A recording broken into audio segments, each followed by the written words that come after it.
Once upon a time in the quirky town of Wedlockville, there lived a man named Barry Bland, who was allergic to commitment but oddly obsessed with wedding cakes. Barry wasn't your typical bachelor. He'd sneeze violently at the mere mention of forever, yet he'd spend hours sketching tiered cakes with frosting swirls that rivaled Picasso's doodles. One fateful day, while sneezing his way through the local bakery, he bumped into Penelope Posh, a woman who owned 47 wedding dresses but had never been married.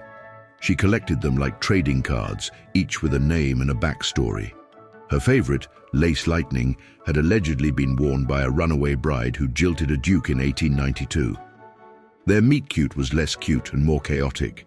Barry, mid-sneeze, knocked over a tray of eclairs, which splattered Penelope's latest dress acquisition, Tulle Tornado.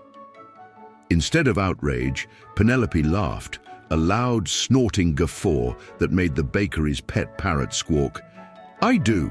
I do!" Barry, wiping chocolate from his face, muttered, "I think I'm allergic to you too," which Penelope took as a proposal. She grabbed his arm, dragged him to the town square and declared, "We're getting hitched right after I pick the dress."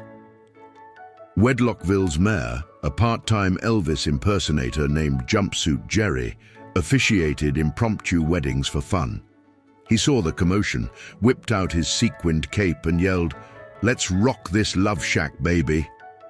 Barry, still sneezing, tried to protest, but Penelope had already swapped into Velvet Vixen, a dress with a train so long it once tripped a mailman. The ceremony was a disaster. Barry's sneezes kept interrupting Elvis's "Love Me Tender," and Penelope's dress train got tangled in a passing goat's horns, leading to a bleating chase around the fountain. The vows were unconventional.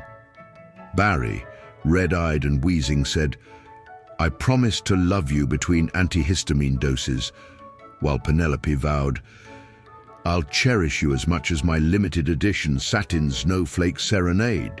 The townsfolk, sensing a spectacle, placed bets on how long it'd last.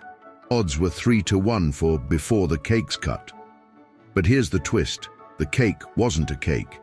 Barry, in a panic, had sculpted a decoy out of mashed potatoes and gravy, his secret talent from years of avoiding real weddings.